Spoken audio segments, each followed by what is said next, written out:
Sa esports naman, muling pinatunayan ng T1 ang kanilang pagiging hari sa League of Legends esports scene matapos talunin ang karibal na KT Rolster sa score na 3-2 sa World Championship 2025 Grand Final sa Chengdu, China. Ang ibang detalye alamin sa pag-abante ng ating esports enthusiast, Carlo Villaseñor.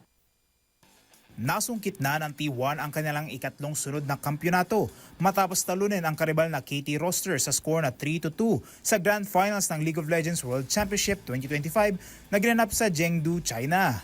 Sa panalong ito, nanatiling matatag ang paghahari ng T1 sa Telegram War at nakamit din nila ang kanilang ika-6 na Worlds title, ang pinakamarami sa kasaysayan ng League of Legends. Pinangunahan ni Faker ang T1 sa isa na namang makasaysayang panalo habang itinanghal na Finals MVP ang kanilang AD carry na si Gamayushi na personal na tinanggap ang tropeo mula sa Hall of Legends inductee na si Uzi. Ang kay Gamayushi isa ito sa mga pinakamahirap na taon sa kanyang karera, ngunit naniniwala siyang ito rin ang pinakapersonal na tagumpay para sa kanya. Sinabi ni Gamayushi na matagal na siyang nakikilala bilang player na kailangan lagi magpatunay ng kanyang kakayahan. Ngunit ngayong taon ay napatunayan niya na sa wakas kung sino siya bilang atleta. Ayon pa dito, nakakaiba ang taon ito para sa kanya dahil sa wakas ay napatunayan niya na sa sarili kung sino siya bilang manlalaro. Dagdag pa niya, masaya rin siya dahil naramdaman niyang sa pagkakataong ito ay napatunayan niya na ang kanyang kakayahan at maaari na niyang sabihin na siya ang pinakamahusay na AD carry sa mundo.